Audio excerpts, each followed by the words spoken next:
Dalam nama Bapa dan Putra dan Roh Kudus. Amin. Allah yang penuh kasih, Engkau menghendaki kami memiliki hati yang murni, supaya kami dapat melihat Engkau dalam segala-galanya. Makasih Tuhan, Engkau mengingatkan kami bahwa Kau ajak untuk mengenali dosa-dosa, kekurangan, sifat-sifat karakter kami yang tidak baik, supaya kami hanya mempersembahkan kepadamu, dan Engkau mengubahnya menjadi mutiara yang indah bagi kami. Terpujilah namamu kini dan sepanjang segala masa. Amin. Saudaraku yang terkasih dalam Kristus, salah satu ciri dari karakter khotbah di bukit adalah radikal. Ya, Yesus mengajak kita untuk memiliki hati yang murni, puritas cordis. Berbahagialah orang yang murni hatinya. Berbahagialah orang yang miskin. Berbahagialah orang yang menderita sekarang. Nilai-nilai yang sangat berbeda dari apa yang ditawarkan dunia. Dan hari ini kita diajak untuk merenungkan satu sifat karakter kita yang suka, atau naluri kita yang suka balas dendam. Ketika kita dilukai, ada kemarahan, dan kemarahan itu bisa menjadi balas dendam. Menjadi ingin orang yang melukai kita, menciderai kita, menzolimi kita, dihukum dengan cara yang lebih berat daripada yang dia lakukan terhadap kita. Dan naluri kemanusiaan, nafsu-nafsu kemanusiaan yang seperti ini ada dalam diri kita semua. Entah kecil, entah besar, entah kita pendam dalam hati kemarahan itu sampai kemudian meletus, meledak dalam berbagai macam ekspresi. Dan ketika kita mau membalasnya, mata ganti mata, mulut ganti mulut. Jadi hukum balas dendam, ya, suatu perbuatan harus dibalas dengan perbuatan lain yang bahkan mungkin lebih berat daripada itu. Dan itulah praktek dalam kehidupan masyarakat pada masyarakat bawah, ya, artinya masyarakat yang sudah bukan lagi masyarakat yang di tingkat budaya yang tinggi, tetapi budaya yang rendah. Karena mengumbar nafsu dan mengakibatkan apa yang disebut dengan vicious circle, lingkaran setan. Kalau ada dendam sekarang, dibalas lagi, nanti keturunannya akan membalas, dan seterusnya, dan seterusnya, dan seterusnya. Sehingga terjadilah suatu situasi kondisi yang tidak harmonis. Situasi kondisi yang tidak damai, situasi kondisi yang penuh kebencian, penuh ketakutan, dan penuh balas dendam, penuh kecurigaan. Saudara, di salah satu budaya di Sumatera Utara, ya, ada satu marga yang sampai sekarang tidak bisa berdamai dengan sesama marga. Jadi sesama marga dengan perbedaan sedikit lah. Karena leluhur mereka pada dulu bertengkar karena salah satu dari warisan-warisan yang dibagi secara, mungkin ada iri hati, mungkin ada cemburu, mungkin ada tidak pantas warisan itu dibagikan secara demikian. Dan ternyata mereka saling mengutuk, saling mendendam, dan sampai sekarang keturunan mereka pun tidak saling cocok. Ya, jadi sekali lagi tidak saling cocok, tidak saling menerima, tidak bisa berdamai satu sama lain. Maka ketika mereka berdamai terjadi sesuatu yang malapetaka, yang tidak baik di antara mereka. Jadi saudaraku terkasih, dendam, perbuatan-perbuatan yang kita tanam sekarang ini bukan hanya sekedar sekarang, tetapi itu berakhir di masa yang lama dan panjang. Ya, bagaimana untuk bisa, dan ini terus menerus, keturunan sampai berapa keturunan, dan itu terjadi.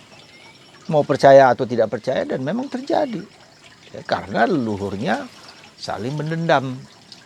Ya, dan itu saling mengutuk, saling menghujat, dan itu menurun ke dalam naluri, ke dalam bawah sadar ke dalam hidup penganut dan keturunan-keturunan mereka. Jadi Yesus sebetulnya dengan khotbah di bukit ini sebetulnya ingin pelan-pelan satu persatu membabat, ya, katakanlah menghapus, melepaskan. Jadi apa kemudian makna dari Yesus yang mengampuni dan memaafkan dan berbelas kasihan? Itu memutuskan suatu ikatan-ikatan dosa yang tertanam supaya orang mengalami kedamaian. Tidak hanya nanti di surga, tapi sekarang di dunia ini pun mereka mengalami kedamaian. Maka Paulus mengatakan, karena dosa manusia pertama, dosa Adam dan Hawa, dan kita kenal semua. Maka Yesus mau datang itu untuk memutuskan benang dosa itu. Dan betapa beratnya dalam menebus itu dengan darahnya sendiri. Ya. Dengan darahnya sendiri, dengan kita lihat ungkapan-ungkapan yang harus dibalas itu ungkapan yang luar biasa di situ, kata orang. Yesus menderita, sungguh-sungguh menderita. Karena naluri manusia yang mau membunuh, ya. Apalagi kalau di situ ada berkaitan dengan kuasa kegelapan. Ya, di dosa manusia pertama itu karena iblis yang menggoda Adam dan Hawa. Ya. Sehingga menimbulkan kesombongan, dan kesombongan itulah yang menjadi sebab manusia jatuh dalam dosa, dan kesombongan itu mengalir dalam diri kita semua. Siapa yang tidak sombong dari kita? Bahkan orang yang paling kecil, bahkan orang yang paling miskin pun bisa sombong ketika dia tidak mau bertobat. Ya, bisa saja kesombongan itu bentuk-bentuknya macam-macam. Kesombongan bukan hanya sekedar membanggakan apa yang dia miliki, juga bisa saja membanggakan apa yang yang secara ilusif, seolah-olah itu milik kita, tapi itu bukan milik kita. Ya, jadi saudaraku terkasih dalam Kristus, sekali lagi Yesus mau dalam khotbah di bukit dalam hari ini, saat ini adalah apa? Dia minta kepada kita untuk saling mengampuni, untuk saling memaafkan, untuk tidak dendam. Ya, diperlakukan apapun tidak dendam. Ya. Karena dendam itulah menimbulkan malapetaka, bukan hanya generasi kita, tapi generasi yang seterusnya. Dan kita tahu apa arti Yesus mengorbankan hidupnya supaya memutuskan benang lingkaran iblis, lingkaran kejahatan itu dengan mengampuni dan memaafkan. Dia sendiri yang berkorban untuk itu. Saya mendapat cerita di YouTube, di India ada seorang suster yang dibunuh, katakanlah puluhan kali tusukan pisau di dalam tubuh suster itu oleh seseorang, ya. Dan sebelum wafat dia mengatakan, saya akan mengampuni, dan terus mengampuni, dan akhirnya dia mati. Dan yang lebih mengagumkan lagi adalah bukan hanya si suster itu mengampuni si pembunuh itu, tapi keluarga si suster itu justru mengampuni ibunya, bapaknya, seluruh keluarga itu. Sungguh keluarga yang luar biasa. Bahkan ibunya pernah datang ke penjara kepada lelaki itu. Dia mengatakan, saya mengampuni kamu. Bahkan di mana telapak tangan dicium oleh ibu itu. Ya. Dan suster itu kalau nggak salah menjadi seorang beata seperti itu. Ya. Karena, dan betapa keluarga itu dengan luka yang begitu besar tidak membalas dendam, bahkan si pembunuh itu kemudian dijadikan anak angkat dari keluarga itu. Bayangkan, setelah dia keluar dari penjara, kamu anak angkatku, pengganti dari suster yang telah kau bunuh itu. Wow, saudara, bagaimana kita bisa seperti itu? Kan sangat sulit. Tetapi itulah yang diminta oleh Yesus. Roh Yesus, semangat Yesus yang Tuhan berikan kepada kita ada dalam diri kita. Ya, roh itulah yang membuat kita mau mengampuni. Yesus ketika menjelang akhirnya mengatakan, ya Bapa, ampunilah mereka karena mereka tidak tahu apa yang mereka buat. Saat-saat detik-detik yang mengerikan dari hidup Yesus, disalib. Ya, tidak ada satu kata pun yang buruk tentang orang lain. Saudara, kita bersyukur Tuhan kita Yesus kita adalah Yesus yang murni, yang bersih tanpa celah, yang telah menyelamatkan hidup kita dengan pengampunan.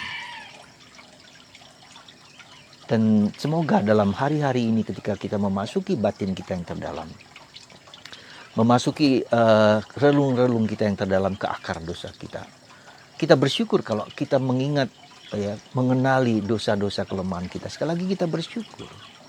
Karena dengan begitu kita tahu bahwa kita dipanggil untuk diajak untuk membersihkan dosa-dosa kita tersebut. Ya. Kalau ada dendam, kalau ada kemarahan, kalau ada kekecewaan, jangan marah. Bersyukur, Tuhan, Engkau tunjukkan kepadaku hal ini yang ternyata masih tersimpan dalam lubuk hatiku yang terdalam. Itulah cara kita, saudara.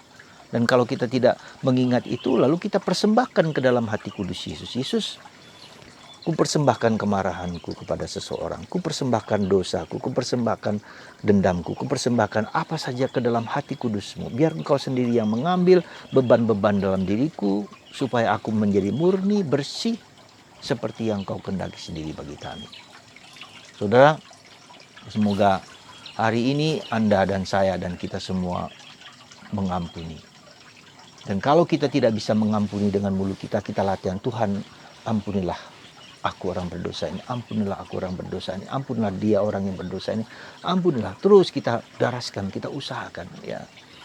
Karena pengampunan itu bukan perasaan, tetapi kehendak kuat untuk mempersembahkan, untuk hanya berfokus kepada Allah, kepada Roh Kudus, Roh Allah.